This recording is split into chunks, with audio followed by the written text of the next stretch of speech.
So it was many years with my grandparents and that, visiting them. I learned quite a bit of what the process of dealing with raw material and making, for instance, moose hide and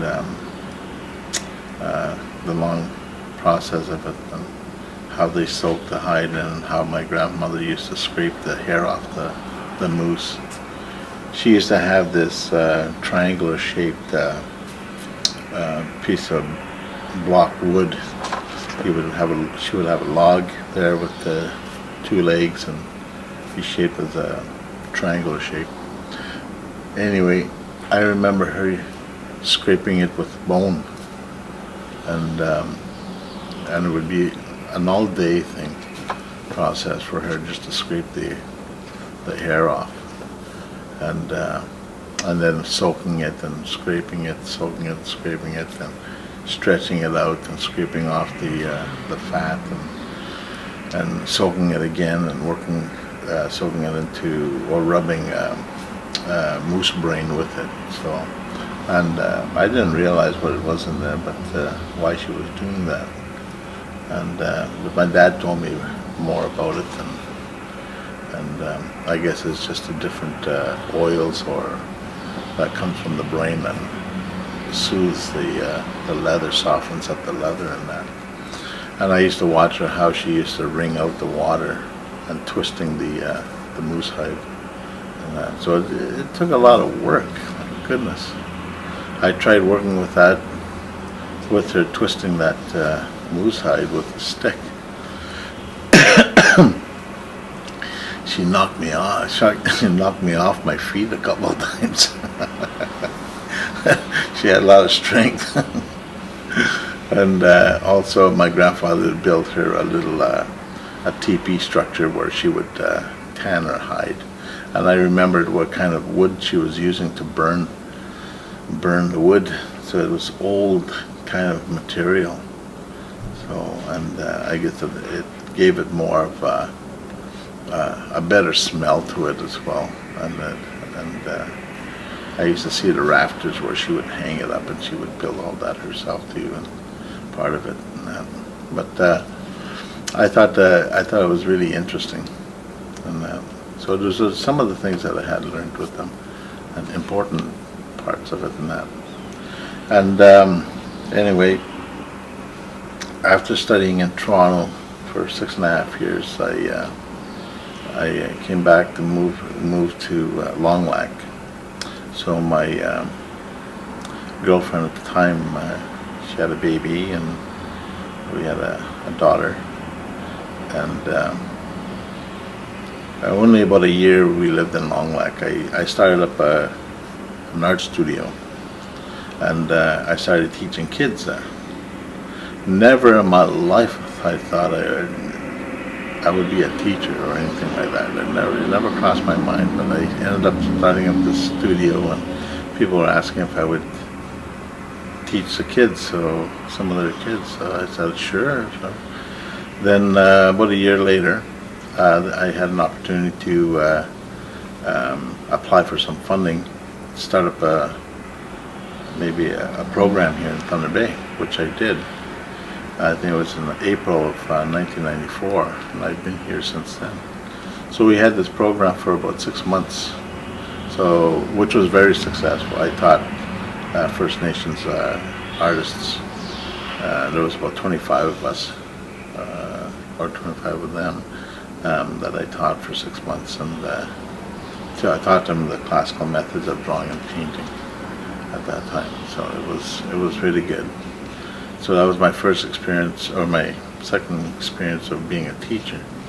So after that, I applied to the Ontario Arts Council for funding and teaching in schools, elementary schools and high schools, and that. So I did that till I think till in 2000s, and I did a summer project, an art camp, which I called the Kwayaciiwin Art Camp in 1997, and So I collaborated with the Confederation College that summer. So, and after the program for a month, Con College approached me and asked me if I would be interested in teaching and developing a program for it. So, and I did develop a course, and since it started in 1998, and I was there till 2010. So I was approached by a correctional center, Kairos, and asked me if I would be interested in working with kids that were in custody, and most of them were First Nations, and there was a lot of, I guess, various cultures were in there, and so I found it interesting. Then I kind of connected with those kids in there, and to this day I still work there, by the way. But it was really interesting, and I understood what they went through, or most of them, especially the family life, and a lot of them just never had a chance, but working through there and working through art with them, I can see it made a difference in their thinking, their emotions and expressionism, and that, and their interest in art, and a lot of them can't believe what they did, and some of them were excited how they were developing their artwork, and time to time, and they kept asking they were excited and asking the staff when I was going to be back again and stuff like that, and I can sense the anxiety in their excitement as they're developing it. So I thought that was that was something that I understood too, that as being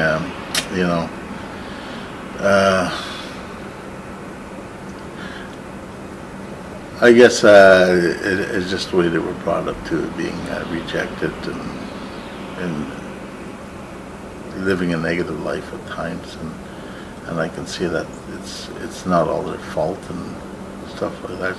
Like I said, it just doesn't.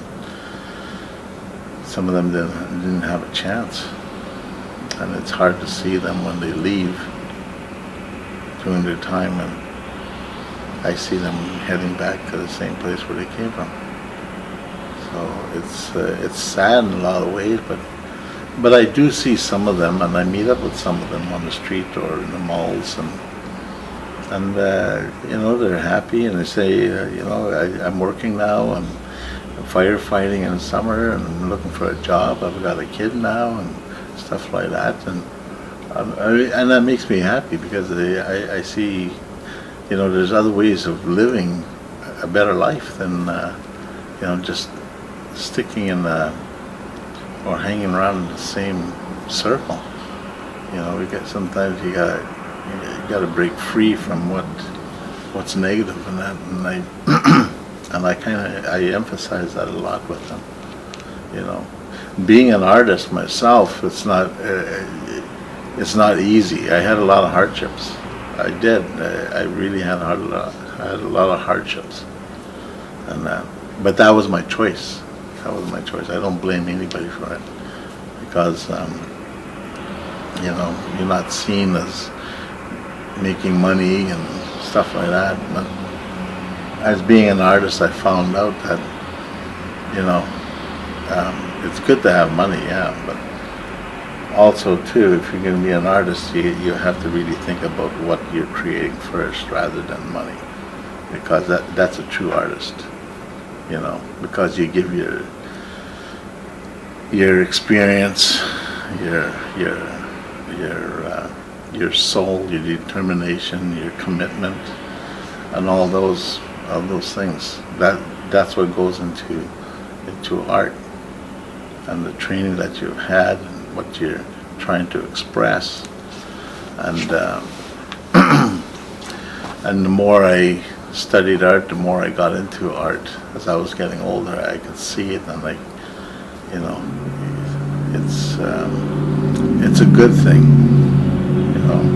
I mean, I lost my family because of it, but I mean, I'm still connected with them, and that we do have a good relationship. So there's nothing wrong with that. And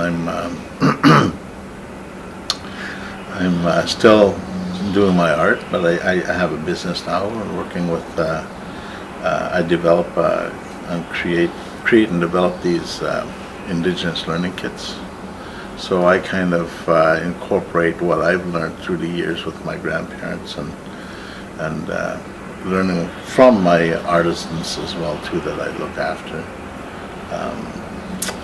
And I see what they create and how, and their history of their ways of creating their products and that. So it's I guess it's an inspiration in my life that I see that and keep going and that. So, but with my new business, Indigenous Traditions, what I really want to express, I guess, or my main goal is to introduce and create more Indigenous art awareness or our culture into the mainstream society, because I really believe that our ancestors were engineers, and that's important to understand that and to see that, and to create what we're developing here for kids. I want them to understand what, as they're assembling these products, they get to learn the history of it and how it's put together in a simple way, but also just learning the importance of these products that they're working on or assembling, but understanding the culture at the same time. So my motto is educating the future while preserving traditions, and that's what's key about this business, these products. So we are developing more products. Right now we have 5 products. We have the miniature drum making, teepee making, birch bark canoes, tikkanagans, and also pouch bags. So the pouch bags are geared towards JKs and SKs, or even up to grade 3s and that. So I'm also concentrating on or developing some other stuff with for preschoolers.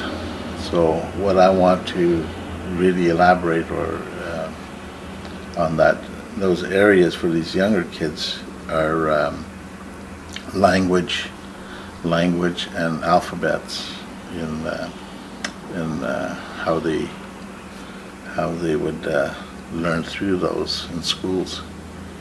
But the main thing is, when we were kids, everybody that grows up, or since we were kids, all we saw were shapes and sounds.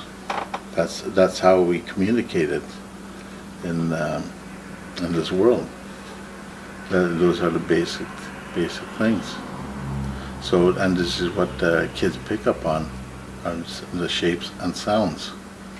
So, and it's the best time for them to really learn their language at that age. And the thing is, as they get older, they'll remember. They'll never forget it.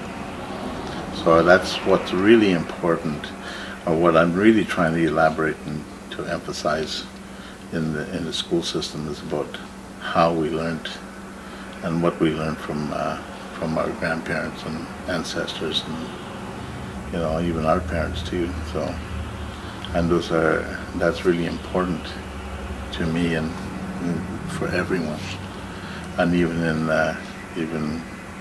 in Canada, that's who we are.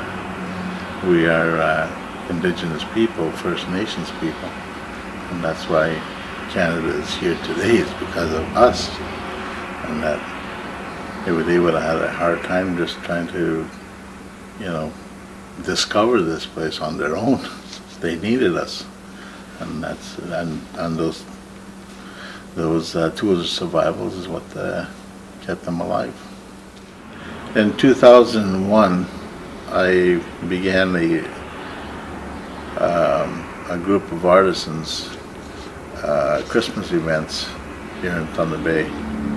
I started off with 32 artisans, and we held them at the Victoriaville Mall in 2001. The reason why I started that is because I sat on the Arts and Heritage Policy Committee for Thunder Bay. So we were able to create more Aboriginal art awareness in the city that way. So that's what I was asking for, to do that, more or less, just to create more awareness in that respect. So I've done that since to present today. So we ended up with 250 artisans now to date. So we have people coming from Montreal, London, Toronto area, Winnipeg, even some in the States, and then most of the communities of the Northern Ontario. So they come down every year, congregate, and which is fun. It's really nice to see the elderly people, seeing each other again, and just talking, visiting each other at the show, and that, and laughing, and that. It's a really good environment, atmosphere to see, and that, and to be there. So next year we're going to have it again at the CLE Heritage Building. So it was very successful this year. So we moved from the Victoriaville Centre. So we wanted to change in that, but there was some problems that they were having over there, so we had to move from there, and concerning the elders or the people's safety in that area. So we had to make a move, and so I'm quite happy with these people. So the show is quite successful every year, because we have all these various artisans with various art that they showcase and sell. So a lot of them have mitts, leather mitts, winter mitts, winter hats, also carvings, a lot of beadwork, a lot of jewelry as well, and bone carving, soapstone carvings, and also too there's a lot of younger people coming into this or joining our group as well. And I should mention too, it's my group is the Aboriginal Artworks Group of Northern Ontario, AGNO. So we developed that since I guess back in 2001. But it was and still is the largest show here in Ontario, North Ontario. So we're trying to expand a little more too, by maybe setting up a show in Toronto for the summer, and so that's in the works right now. And also too, with my art group, I'm thinking about becoming a non-profit organization where I can utilize these artists and artisans and into my business. So what I want to do is I want to be able to train these artisans with my products and their products, also to teach them in schools, So this way it kind of creates more Aboriginal awareness, cultural awareness, artistic awareness as well too. So, but that's a process in its own. But I did develop and formulate an art course in that respect. So I did talk to the universities here in Thunder Bay and the college. So I am going to be approaching other universities as well too, and maybe create and work with the student teachers that want to be teaching in this area. So learning our culture through our products. Okay, these are the Indigenous Traditions products. This one here is the Tikanagan. So what comes with the Tikanagan is the write-up, the history of the Tikanagan, also the materials that are used, the instructions of assembling them, and also how the outcome of the curriculum is. And this is the baseboard right here, Tikanagan, right here. So everything is routed out, cut up and routed out for this piece of plastic on here. So the reason why we put the plastic on here is because it gives it strength when it's packaged with multiple other products on there, so nothing's squished in that. And we have the also the handle that comes with it, so we can't put it inside here, so it's protected, doesn't crack or break. And once that's done, it's glued here. I mean, once you start assembling, you glue the handle like that. So it's very quick. But these are to be designed to be assembled within the hour. And these are our lacings. One for the body wrap of the Tikanagan that goes around here. So we have a base lace, and the base lace and the body lace are about the same length, and we have the other carrying stick here, cross piece that goes here, it's glued on. Then we have a piece of leather for that as well too that are tied after it's dried. Then we have the receiving blanket here as well too. So everything is all handmade, all hand cut. So there's quite a process just to get these products made on that. So we usually bend these and slide it on in here like that, and opening them up this way like that afterwards once it's all put together. But that's the Tikanagan. Our next one is the canoe, the birch bark canoe. So we have also the history also of the canoe, materials, instructions, and curriculum outcome. And also we have the piece of the paper of the canoe itself. We have the holes drilled in here, and there's the inside and the outside. It depends on what you like, what you prefer. You can have them like this, and you use a smaller bulldog clips that will hold your canoe together like this.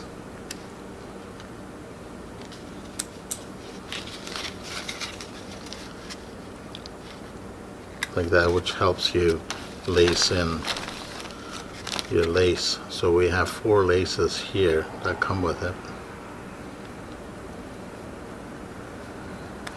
Like that. Then you just separate them. So what I usually do is twist the ends of each of the individual lace, so it's easier to lace through this way. It's like a needle going through.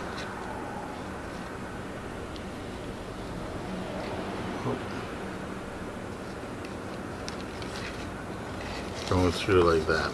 So this is just one of the laces like that. So it's very simple. It only takes me about 45 minutes to lace one together like that. And it comes with our knoll sticks.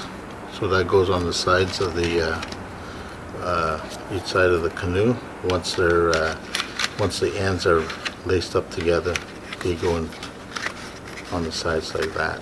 And then you use the clip again to hold your knolls together like that in order to lace through, which makes it a lot easier to handle. And at the end, you everything's together. You just put on the seat inside. But you can look at our website, Indigenous Traditions, and you can see how it's put together, assembled together. Then over here we have the drum as well here. So we have also we have the instructions again on the history over on the side, and also materials that are being used and the Ontario curriculum outcome. And we have our pieces here with the real deer rawhide, so these have to be soaked in prior to assembly.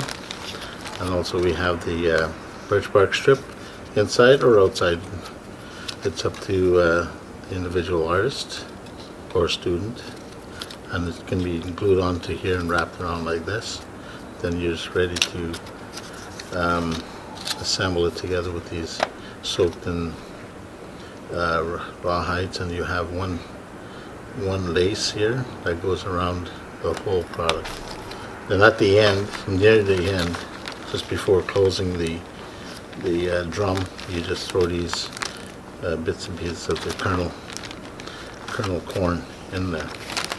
And over here we have the teepee here, which everything is all handmade as well. And we have the information here, the history, materials required, instructions, curriculum outcome, and also we have the illustration of the teepee and the meaning.